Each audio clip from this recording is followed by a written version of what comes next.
Hello வர்ஸ் welcome to Tamil campus channel. இந்த வீடியோவில் நம்ம எதை பற்றி பார்க்க போகிறோம்னா, உங்கள் லேப்டாப்லேயோ இல்லைனா பிசிலேயோ யூஎஸ்பி பென்ட்ரைவ் இன்சர்ட் பண்ணும்போது அந்த பென்ட்ரைவ் உங்களோட பிசியில் ஷோ ஆகலை இல்லைனா அது ஓப்பன் ஆகலைன்னா அதை எப்படி சரி பண்ணுறது, அதை பற்றி தான் பார்க்க போகிறோம்.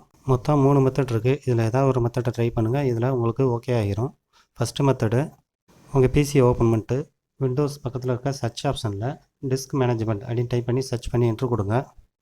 இப்போ உங்களுக்கு ஒரு விண்டோ ஓப்பன் ஆகும். இதில் டிஸ்க் 0ன்னு போட்டு உங்களோட சி ட்ரைவும் அதேமாதிரி நீங்கள் கிரியேட் பண்ணி வச்சுருக்க டி ட்ரைவ் அல்லட்டா இ ட்ரைவ் இதில் ஷோ ஆகும். கீழே டிஸ்க் 1ன்னு போட்டு ரிமூவல் ஆன்லைன் அப்படின்னு போட்டு உங்களோட யூஎஸ்பி எவ்வளோ ஸ்டோரேஜோ அந்த ஸ்டோரேஜ் ஸ்பேஸ் இதில் காட்டும். இதுதான் உங்களோட யூஎஸ்பி ஸ்டோரேஜ். இதேமாதிரி உங்களுக்கு இந்த டிஸ்க் 1 ஷோ ஆச்சுன்னா இதை ரைட் கிளிக் பண்ணி சேஞ்ச் ட்ரைவ் லெட்டர் அண்ட் பார்த்து அதை கிளிக் பண்ணுங்கள்.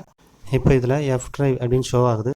சிலருக்கு இதில் எதுவுமே ஷோ ஆகாது. அதனால் ஆட் கொடுங்க. ஒருவேளை உங்களுக்கு இதுமாதிரி ஏதாவது ட்ரைவ் ஷோ ஆச்சுன்னா நீங்கள் சேஞ்ச் கொடுங்க.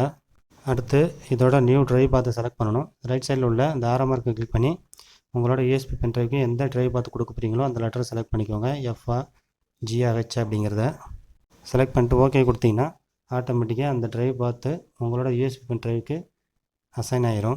இதை முடிச்சுட்டு உங்களோட பிசியை ரீஸ்டார்ட் பண்ணி பாருங்கள். உங்களுக்கு யூஎஸ்பி பென் ட்ரைவ் இன்சர்ட் பண்ணும்போது உங்களுக்கு ஆட்டோமேட்டிக்காக ஷோ ஆகும். அப்படியும் ஷோ ஆகலைன்னா ரெண்டாவது மெத்தடை ட்ரை பண்ணுங்கள். ஒருவேளை உங்களுக்கு டிஸ்க் மேனேஜ்மெண்ட்டில் இந்த டிஸ்க்கு 1 அப்படின்ற ரிமூவல் டிஸ்க்கு ஷோ ஆகலை அப்படின்னா இந்த ரெண்டாவது மெத்தடை ட்ரை பண்ணி பாருங்கள். உங்களோட விண்டோஸ் பட்டனை ரைட் கிளிக் பண்ணி டிஸ்க் மேனேஜர் அதை கிளிக் பண்ணுங்கள். இப்போ டிஸ்க் மேனேஜர் விண்டோ ஓப்பன் ஆயிரும். இதில் கீழே யூனிவர்சல் சீரியல் பஸ் கண்ட்ரோலர் அப்படின்னு இருக்கும். அந்த ஆரோ மார்க்கை கிளிக் பண்ணுங்கள். இப்போ கீழே நிறைய ஆப்ஷன் வரும். இதில் அன்னவுன் யூஎஸ்பி டிவைஸ்ன்னு இருக்குது. அதை ரைட் கிளிக் பண்ணுங்கள். ஒருவேளை உங்களுக்கு யூஎஸ்பி மாஸ் ஸ்டோரேஜ் அப்படின்னு கூட காட்டலாம். ஸோ அதை ரைட் கிளிக் பண்ணுங்கள். அடுத்து இதில் அன்இன்ஸ்டால் டிவைஸ் அதை செலக்ட் பண்ணுங்கள். அடுத்து இதில் அன்இன்ஸ்டால் அதை கொடுத்துக்கோங்க. இது அன்இன்ஸ்டால் ஆனாலும் அடுத்து நீங்கள் பிசியை ரீஸ்டார்ட் பண்ணும்போது ஆட்டோமேட்டிக்காக இன்ஸ்டால் ஆகிரும். அதனால் இதை பற்றி நீங்கள் கவலைப்பட தேவையில்லை. இப்போ நீங்கள் பிசியை ரீஸ்டார்ட் பண்ணிட்டு மறுபடியும் யூஎஸ்பி பென்ட்ரைவ் இன்சர்ட் பண்ணி பாருங்கள். ஒருவேளை இதிலே உங்களுக்கு ஓகே ஆகலைன்னா இந்த 3வது மெத்தடை ட்ரை பண்ணுங்கள். அடுத்து உங்கள் பிசியில் உள்ள கண்ட்ரோல் பேனலை ஓப்பன் பண்ணிக்கோங்க. இதில் பவர் ஆப்ஷன் இதை கிளிக் பண்ணுங்கள். அடுத்து வர விண்டோவில் சேஞ்ச் பிளான் செட்டிங் அதை கிளிக் பண்ணுங்கள். அடுத்து இதில் சேஞ்ச் அட்வான்ஸ்டு பவர் செட்டிங் அதை செலக்ட் பண்ணுங்கள்.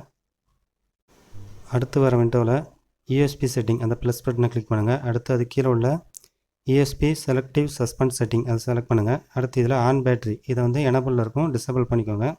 அதேமாதிரி ப்ளக்டு இன் இது எனபிளில் இருக்கும், டிசபிள் பண்ணிக்கோங்க. இப்போ அப்ளை ஓகே கொடுங்க. இப்போ மறுபடியும் உங்கள் பிசியை ரீஸ்டார்ட் பண்ணி பாருங்கள். கண்டிப்பாக உங்களோட யூஎஸ்பி பென் ட்ரைவ் இன்சர்ட் பண்ணும்போது ஆட்டோமேட்டிக்காக ஷோ ஆகும்.